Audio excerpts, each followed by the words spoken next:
Welcome back to the Gardening with Joy and Holly radio show. Moments away, Stephen Biggs will be with us. But first, yellow jackets still flying around because it's warm in your area? Well, Rescue has the product to fix that. Yeah, during these end of summer months, early fall, with the warm temperatures, you'll notice that the yellow jackets become more aggressive. That's not a good thing. Yeah, they're looking for your barbecue meats. Maybe you're out for a Sunday brunch. Or just trying to enjoy your backyard. You want to keep them at bay with the Rescue Yellow Jacket traps. Rescue Yellow Jacket traps are eco-friendly, do-it-yourself option to keep these stinging pests away from you. These traps use a powerful lure for yellow jackets, and they will not kill beneficial bees or attract beneficial honeybees.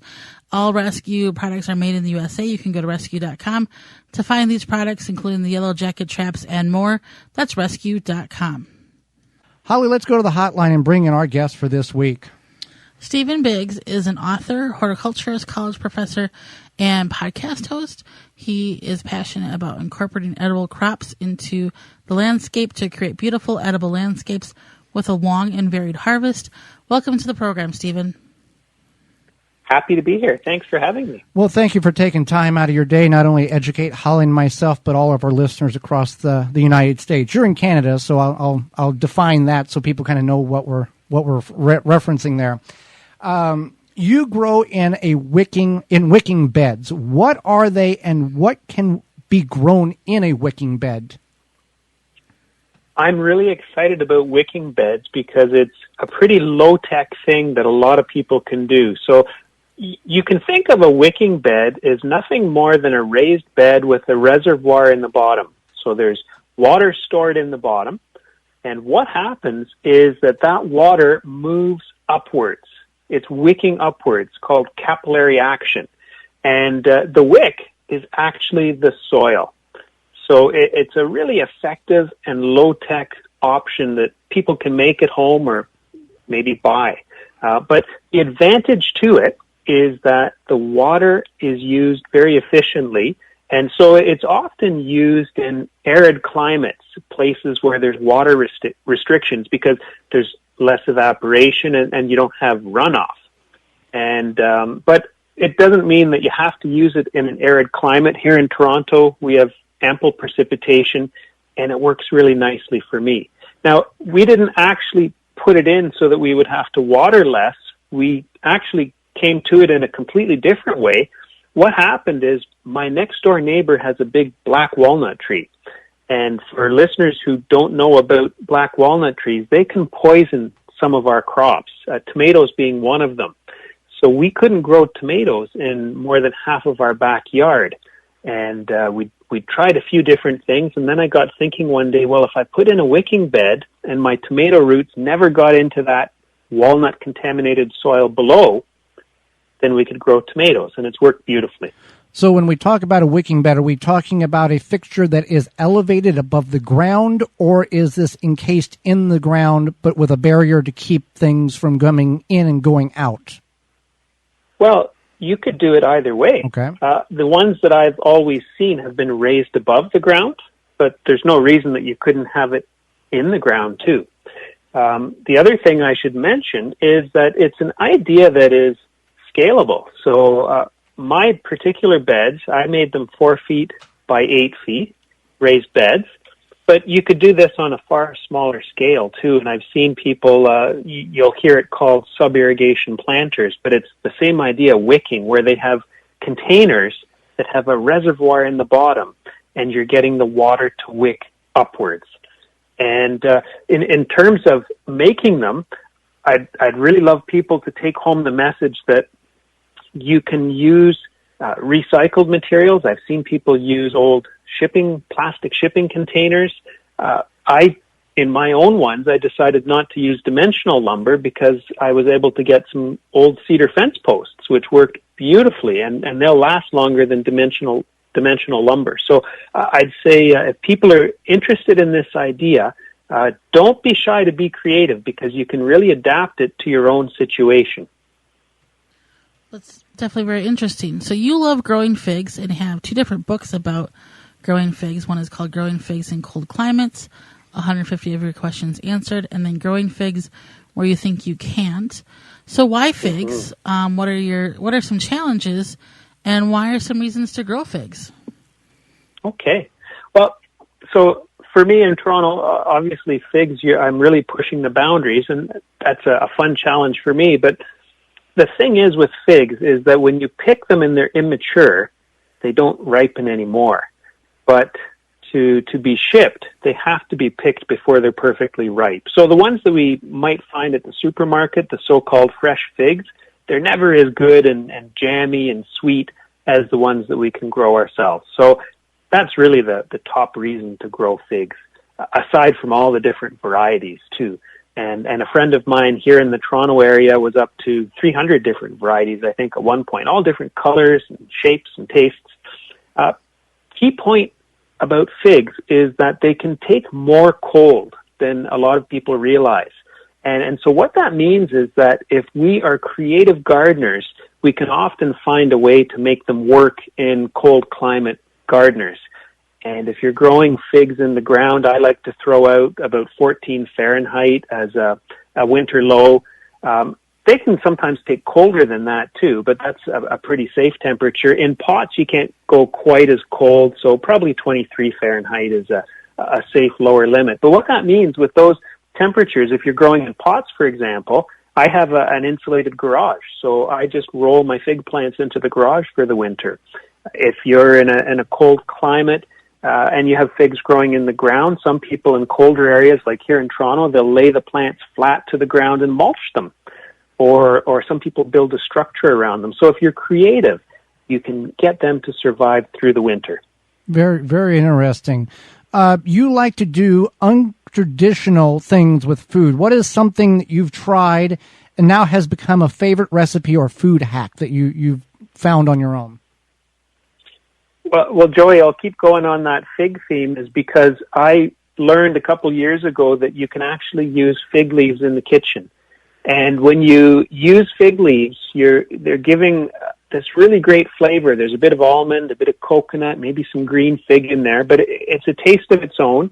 You're not actually eating the leaf, but you're pulling out that flavor. So my absolute favorite thing to make with it's a fig leaf panna cotta, which is just like a creamy pudding. But I had a chef on a recent podcast who gave me a whole bunch of tips on how to use fig leaves, and one of the things that he did was make a fig leaf grappa. Very interesting. Well, tell us the story. Where in your life did the fig experience birth? Where was it? Somebody that showed you a fig or gave you a fig? How did that become a lot of your focus? I started with a cutting as a teenager. I was an avid gardener even as a teenager, and didn't really know what to do with it. But over the years, I met a couple neighbors who showed me what they were doing with figs. But what especially sparked my interest was I worked at a nursery in the UK for a summer that specialized in figs. So I was grazing off fresh figs all summer, and that really, really cemented this fascination with figs. Abby. Well, you have a gardening podcast as well. It's the Food Garden Life show. What is it about, and how can people tune in and tell us more about it? Oh, thanks, Holly. Well, the show is with my daughter, Emma, who's 16, and I should just say that she's kind of an over-the-top gardener like me, and so it's a passion that we share, and we had already a monthly radio show, but when COVID came and she was stuck home from school, we said, hey, let's just hang out and podcast weekly.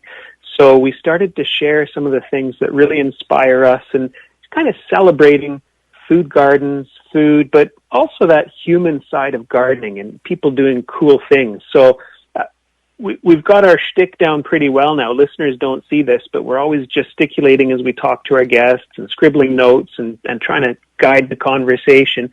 And so we've had a lot of fun. Like recently we had a guy from Newfoundland, third windiest city in the world, telling us all about his root crops and passive greenhouse, or the Indiana Jones of pawpaw telling us about how did he get into pawpaw and why did that consume his life. So it's been a fun project, and we have it on our website, which is foodgardenlife.com. But it's also on a lot of those syndicators like Google, Apple, Stitcher, Spotify. So if people just look up the Food Garden Life show, that's us. And you like us, people don't realize how many notes get shoved across the table back and forth and trying to decipher the scribbleness of what each other's saying behind the mic, so you don't have to say it out loud while things are going on. So you understand that as much as we do. I'm happy to hear we're not the only ones. No, you're not. No, you're not. You really enjoy gardening with your daughter, your children. What do you do to keep them involved and interested throughout their ages, from small to big? There's short attention spans. What have you found to keep them entertained and occupied and interested? Well, so I should say my kids now, my boys are 12 and 13, and my daughter Emma, I mentioned, is 16. And but when they were little, what I did is I just tried to show them all sorts of things in the garden beyond just growing plants. So whether it was making a mud pie or playing with bugs, maybe edible weeds, and just hope that something would click, thinking maybe it would be different for each kid. So one, it turned out, loves bugs. One was more interested in birds, and then Emma, it was tomatoes in a big way. Now my youngest guy, Keaton, is crazy for melons, and he was over the moon this year because he harvested a few melons. But I think that a key piece of advice for parents would be, we don't have to expect kids to garden the way that adults garden. It might be messy, might not be pretty, but the hope is that something will spark. And if you're not sure where to go, maybe pick a kind of project. One year we did a sunflower house. We planted a little square of giant sunflowers to make a little hideout for the kids. That was a huge hit. For my younger son, Keaton, I made him a bug vacuum. He loved it. People might want to think about a theme garden. If you have a kid who loves pizza, what about a pizza garden or a salsa garden? And I should say, too, though, don't be hard on yourself if it doesn't work out. I have two of my kids are avid gardeners now, but my middle one, Quinn, he's not interested. When I had them picking currants this year, he was equating that to child labor. So I jokingly told him that when he gets married, I'm giving him a currant bush. And for people who are not familiar, what growing zone are you in Toronto? Because harvesting melons that far north, that's pretty impressive in my mind. So we're in a USDA Zone 5. Okay. Zone 5. But what we do is we grow the melons on our garage roof. Ah. We have a flat roof garage. It's very hot up there. And so the container gardening up there has been a great way to grow things like melons and okra and peppers, things that love the heat. I'll be. That's pretty smart, keeping it exposed to the sun and the heat. So we've really enjoyed having you on the program today, Stephen. How can people find out more about you? I'm at foodgardenlife.com is my website. And on Twitter, Instagram, Facebook, I hang out with the handle Food Garden Life. And your books are available on your website as well? Yes, thanks for asking. My books are on the website, so if you're interested in figs or lemons, those are some of my books on niche crops. Yep, you can grow. You got a book, Grow Lemons Anywhere, I believe is the title. Is that correct? Yeah, Grow Lemons Where You Think You Can't. And what a lot of people don't realize is, similar to figs, lemons can get a lot colder than people think. So for creative gardeners, there's a lot of opportunity there.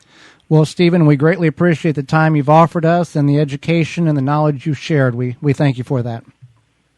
Thank you, Joey and Holly. Hey there, gardeners. Thanks for checking out this segment of the Gardening with Joey and Holly radio show. If you like what you've seen, you can search through the channel and find full in-studio videos of the entire show. If you want to go another route, you can search for it on your favorite podcast platform by searching the Wisconsin Vegetable Gardener radio show or the Gardening with Joey and Holly radio show, and you can download it and take it with you. You can check out all past seasons at our website, thewisconsinvegetablegardener.com, under the radio tabs at the top of the page. We thank you for joining us. We hope you've learned and enjoyed the show, the segment, and we'll see you next time.